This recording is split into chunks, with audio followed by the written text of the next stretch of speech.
At yan na nga po, magre-restock na po tayo ng ating Samboy's Patis. Unahin po natin yung original po, yung ating hindi spicy or mahalang. Ano po?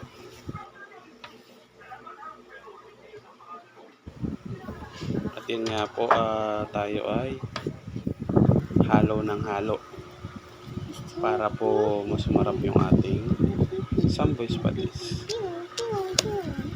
Yan din po yung ating nasa grapo na. So meron na po tayo na yung ating original flavors.